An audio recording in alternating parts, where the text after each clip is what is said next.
Good morning, everybody. Welcome to the Saturday News Break, another program I'm trying to launch to make things happen. They've got a lot of things going on in the news. We've got 3 top stories that we're going to be covering on today's program, and it's going to be a whopping good time. A whopping good time. Hopefully, you guys are buckled in. We got more folks joining us as we go, and let's get to it. All right. First of all, let's get to the stories. And it's good to see all you folks here early in the morning. Y'all are the bestest. You are all are the besties. Indeed. Let's take a look and start first with, Variety's story about Deadpool. Yeah, I don't know why the formatting isn't working properly. Let's see if we can solve that. Technical difficulties on the first story. That makes sense. Okay, let's get to it. Deadpool and Wolverine will not require any prior knowledge because the director says I'm definitely not looking to do homework when I go to the movies. He sounds an awful lot like us. This is straight from Sean Levy, and that's great news. Zach Scharf wrote this story over there at Variety.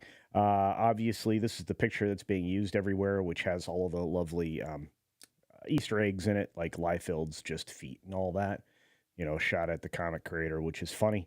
But let's get to it. So we've got Deadpool and Wolverine is set to be one of the biggest films of the summer, and fan theories are already flying around the internet regarding that Marvel could Marvel have in store for us.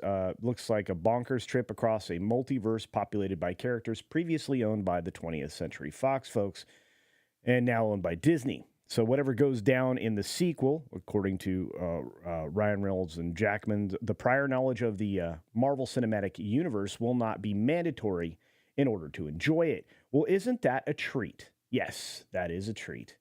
I truly appreciate that. Am I going to cover the Paw Patrol Punisher? What? I guess I'm going to have to take a look at that. Thank you, Lil Chad. I didn't even see that news.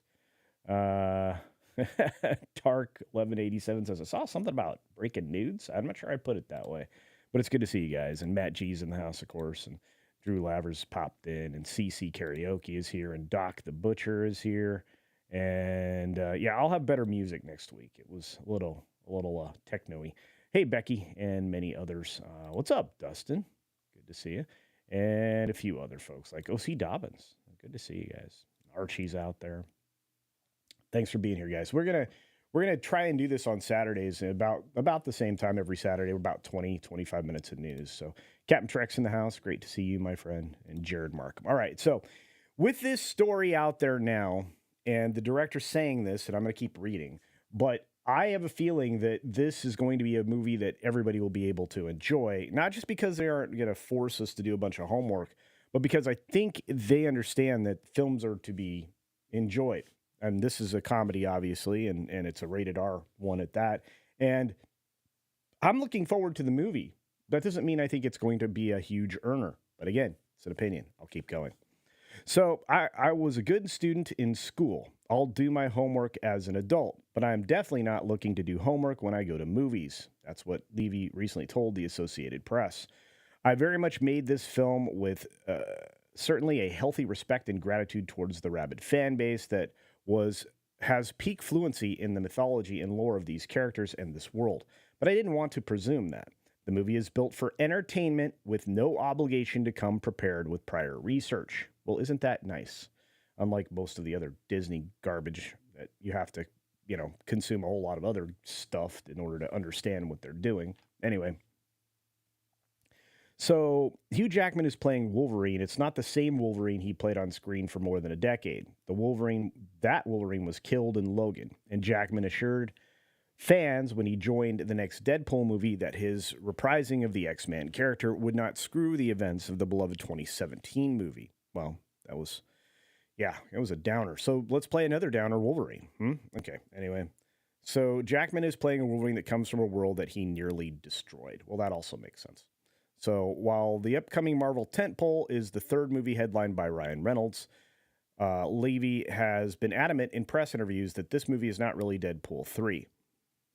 Says, as far as crafting the Deadpool and Wolverine story, I just felt privileged every day because you're talking about two massive movie stars in their most iconic roles. It also gave me an opportunity. It's the third Deadpool movie, but it's not Deadpool 3. It's a different thing that's very much Deadpool and Wolverine, and it's not trying to copycat anything from the first two movies. They were awesome, but this is a two-hander character adventure. Now, we've heard that very many times. Now, the film's coming up on July 26th. I will be seeing it probably sooner than that, and I'm going to just set up a review so that everybody can have that, and we'll just go from there. I'm looking forward to the movie. I just don't think it's going to make $1 billion. And frankly, I'd like to be wrong. But if it does make $1 billion, what will that mean? It's a good question. I wonder if any of you would consider thinking about that and getting back to me on your thoughts. Do you think that the film makes $1 billion? Good question. Good question. Tim Hayes is out there. Good to see you. We got Rogue Thinker in the house. Thanks for joining. We've got John Sapola here. I'll be here. Share and appreciate. Thank you. Let's see. Tim's here. What's up, Tim? Carlos Alfredo Lopez is joining us. And Joanne Sobzak. I hope I said that properly. You got this. That's right. Thanks for being here. Lots going on, you guys. It's good to see you all. All right. So that's story number one. What are your thoughts, folks? We're going to take a look at the chat. Where do you think things are at? Do you think that you're excited for this film because you don't have to do homework? Do you think you're excited for this film because you think it's going to do well? Are you excited because you like Ryan Reynolds movies? Or are you as skeptical as I am about its financial performance? I'm just curious. Adam, good morning. And Karate Shtick, I'm still here. El Guapo. Hey, thank you. After no more pre-show, I finally have caught you, Mr. CC. Well, hello, Mad About Hatter. Great to see you again. Mr. Butt Crack Media keeps things flowing. Great to see you, my friend. And let's see. Izaj Melody says, culture not resting on the Sabbath? This must be serious. No.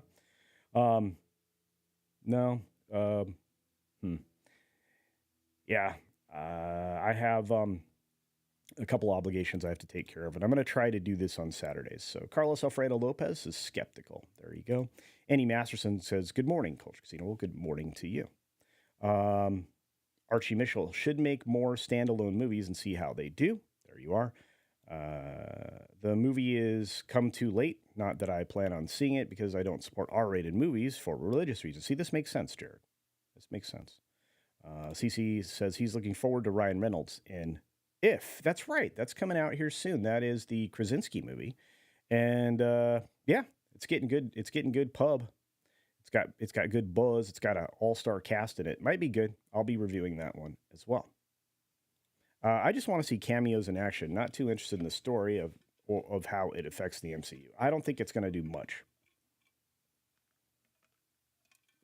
But Disney keeps striking out with their films so much so that they keep making them a couple of times before they release them. So there's that.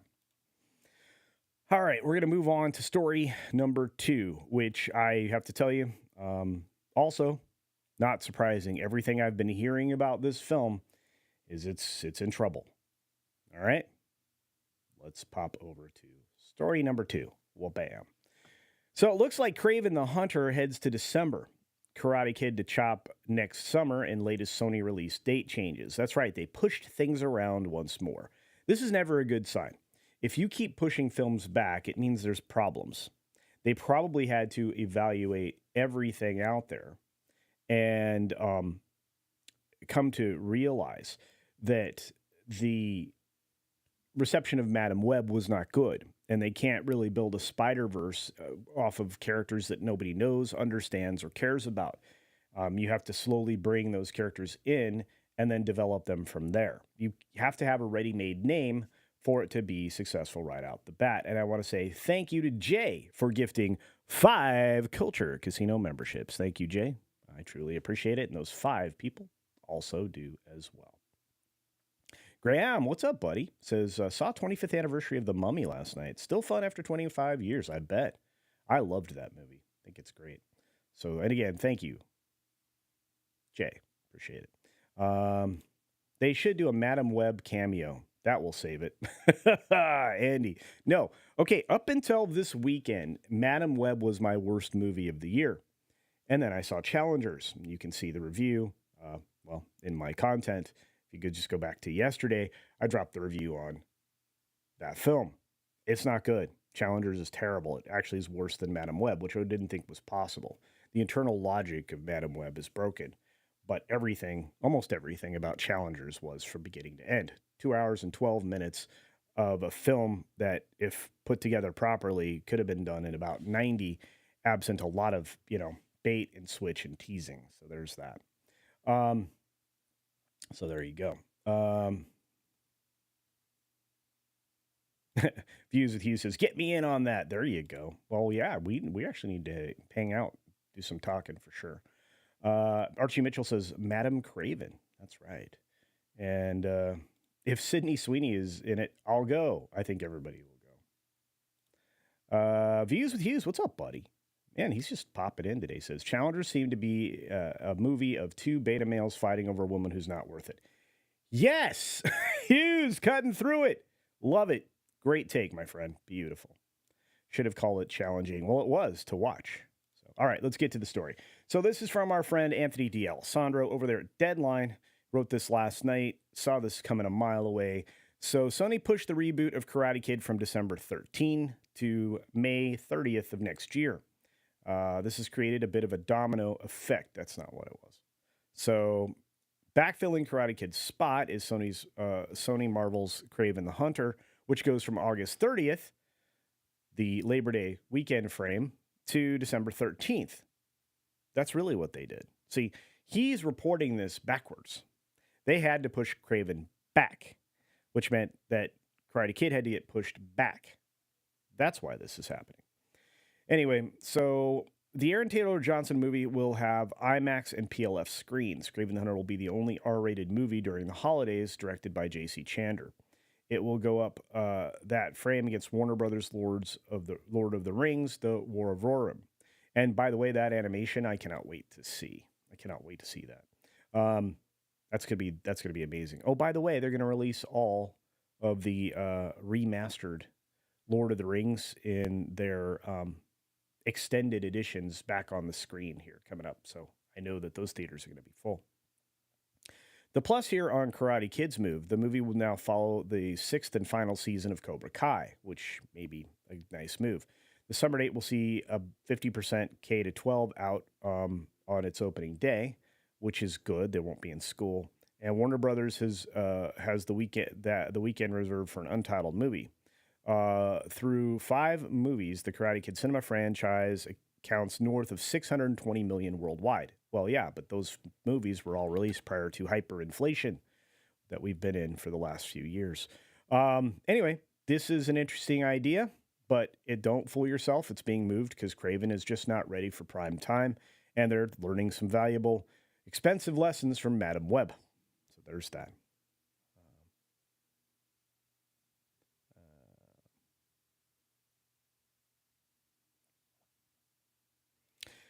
Lil Chad says, Challenger's budget was also around $60 million. What in that movie caused it to cost that much? Nothing that I saw.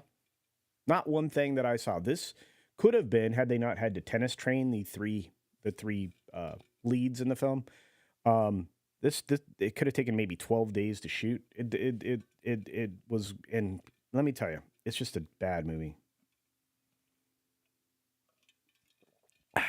Bad movie. All right, we're running out of time. Saturday news update, a new thing. Yep, it is brand new, Stitch. Just started it. I'm even going to try to do it from the road, actually. So, yeah. Are they both awful? Because if not, why not swap Karate Kid for Kraven the Hunter? Well, I think Karate Kid, they're going to move it. It doesn't matter. It probably, again, this is another film that won't cost very much money to make. Just paying those stars and getting them through their story. That's it. I mean, 30 or 45 days is too long. I think you probably can do that Karate Kid film in about 18 to 24 days of shooting. But just my thoughts. Good. A crappy Karate Kid movie won't taint my views on the last season of Cobra Kai. Brahma, that is a good way of looking at it, my friend. Let's see. Logic's Finest says, in the Kraven the Hunter film, isn't he basically bitten by a radioactive lion? Oh, well, I don't know what they're using for a backstory. Logic's Finest. I've just been waiting for this movie because Aaron Taylor Johnson has been working out forever, and I still think he's going to make a great Bond if they do elect to go that direction. Skycast, what's up? Says hoping. Here's hoping for it to be popular, but I don't know. The theater you can't clean is sometimes less than a theater you don't drive to. There you go. Mad Hatter. Mad about Hatter. I have to go European time. I hail you, my friend, and the chat. A good weekend to all. Good weekend to you, Mad about Hatter. Great to see you, my friend. Hey, what's going on? Pete O'Shea's helicopter Twitter says tick, tick. That's right. We're running out of time. Let's get to the last story, shall we? We won't even flip back for questions. Hey, this is a good idea, Chris Persa. Why not combine and make Kraven the Karate Kid? It couldn't be worse. No, it really couldn't be. All right, Robert Downey Jr. just dropped a video about this. Please check that out. It just came out just a few minutes before I went live, or maybe about an hour before I went live. I don't know. Anyway, go check out today's video. It's very good. Yeah, this is going to be a short show, about 25 to 30 minutes on Saturdays is my goal. We're 18 minutes in, so let's get going. So we've got Robert Downey Jr. wants to return as Iron Man, but gets repulsor rays from the Russo brothers. Now, this is cleverly written. Bruce Herring did a nice job over at Deadline when he wrote that, and maybe he didn't write the headline, I don't know, but it's an interesting story to say the least. And, my criticisms of Disney, go all the way back to December. And if you watch today's video, you'll understand why. Because their news division isn't on the same page as, the people who want to make films. So anyway, Robert Downey Jr. has expressed an interest in reprising his role. Yes, we've known that for quite some time. He's said it for basically once a month for the last several, at least from, my recollection. And, so speaking with Games Radar at the Sands International Film Festival, the film's director Joe and Anthony Russo seem baffled at the notion of a Downey return, which for a lot of reasons makes sense. They basically Anthony Russo says, I don't know how they would do it.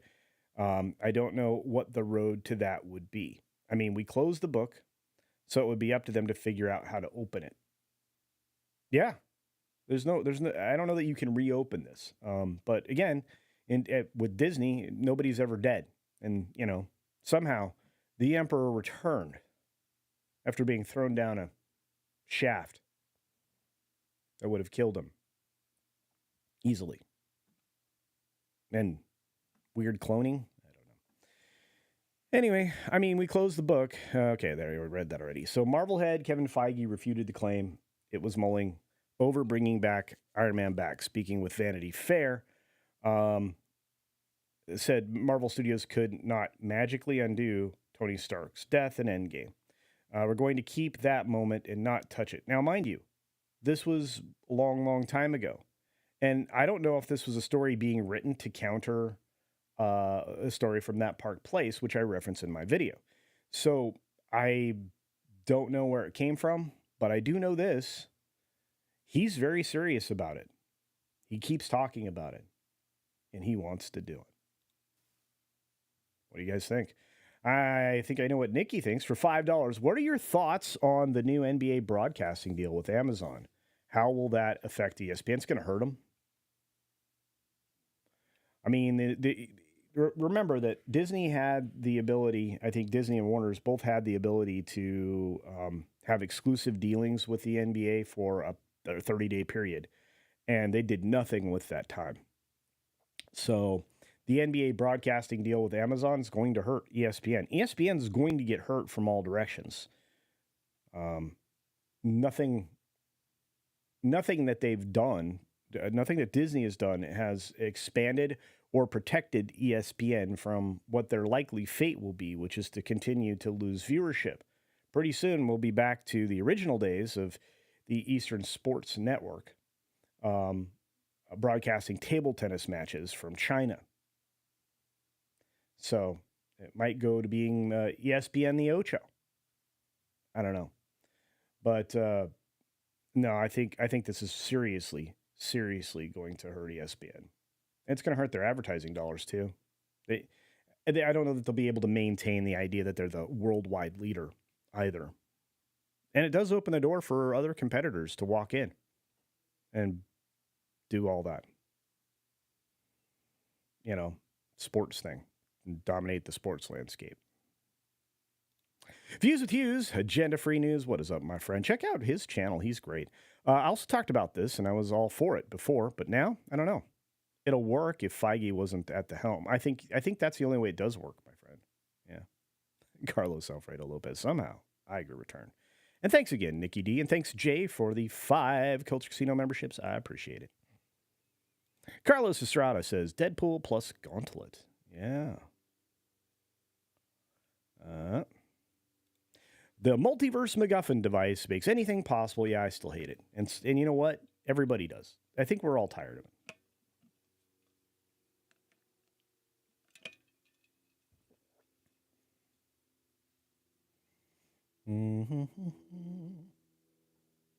Pro released a video about theaters most likely could die by next summer. It's possible. I'll say it again. This is what maybe the 6th or 7th time I've said it. Disney to date only has under 2% of the box office for the year. That's it. Everybody else is dominating them.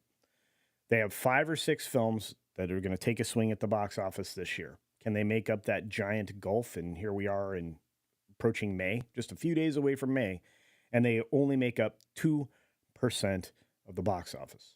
They've taken off almost half the year. Insanity.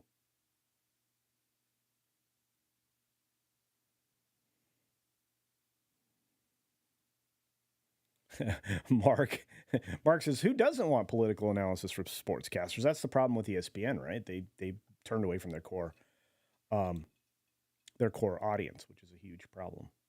Horseradish Power has been around for 17 months. Says, hi, hope everyone is well and good. I'm fantastic, and I'm ready to go. On that note, I do have to step out. This was an amazing update. We are sticking with the 25-minute format. Thank you all for joining me for the Saturday